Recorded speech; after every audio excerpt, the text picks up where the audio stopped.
இத்துடன் முடிந்தது. ஜடேஜாவுக்கு அணியில் இடமில்லை.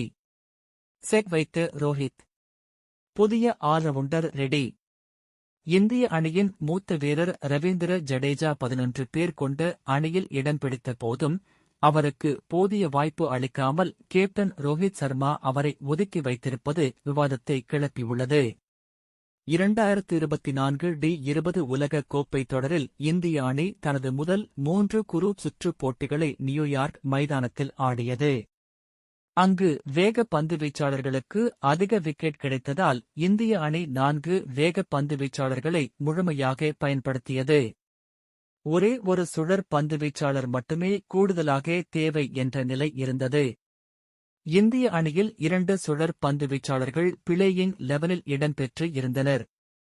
ரவீந்திர ஜடேஜா மற்றும் அக்சர் பட்டேல் என இருவருமே ஆல் ரவுண்டர்கள் என்ற நிலையில் கேப்டன் ரோஹித் சர்மா ரவீந்திர ஜடேஜாவை விடுத்து அக்சர் பட்டேலை பந்து வீச அழைத்தார். 3 போட்டிகளிலும் அவரே அதிக ஓவர்கள் வீசி விக்கெட்களும் வீழ்த்தியிருந்தார். ஜடேஜாவுக்கு மொத்தமே 3 ஓவர்களே பந்து வீச வாய்ப்பு அளிக்கப்பட்டது. அதிலும் அமெரிக்க அணிக்கு எதிரான போட்டியில் அவர் ஒரு பந்து கூட வீசவில்லை. அடுத்து பேட்டிங்கில் ஜடேஜா மற்றும் அக்சர் பட்டேல் 7 மற்றும் 8வது வரிசையில்தான் இடம் பிடித்து இருந்தார்கள். ஆனால் பாகிஸ்தான் அணிக்கு எதிரான போட்டியில் இடது கை பேட்ஸ்மேன் ஒருவர் டாப் ஆர்டரில் பேட்டிங் செய்ய வேண்டும் என்ற தேவை ஏற்பட்ட போது கேப்டன் ரோஹித் சர்மா அக்சர் பட்டேலை 4ஆம் வரிசையில் ஆட அழைத்தார். ரவீந்திர ஜடேஜாவும் இடதுகை பேட்ஸ்மேன்தான். அக்சர் பட்டேலை விட அதிக அனுபவம் வாய்ந்தவர். ஆனாலும் அவரை விடுத்து அக்சர் பட்டேலைதான் நம்பினார் கேப்டன் ரோஹித். இதன் மூலம் ரவீந்திர ஜடேஜாவை ரோஹித் ஒதுக்கத் தொடங்கியிருக்கிறார் என்பது தெளிவாக தெரிகிறது. 2024 டி20 உலக கோப்பை தொடருக்கு பின் ரவீந்திர ஜடேஜா டி20 அணியில் இருந்து மொத்தமாக விலக்கப்படுவார் எனவும் கூறப்படுகிறது. தற்போது இந்திய அணி சூப்பர் 8 சுற்றில் விளையாட உள்ளது.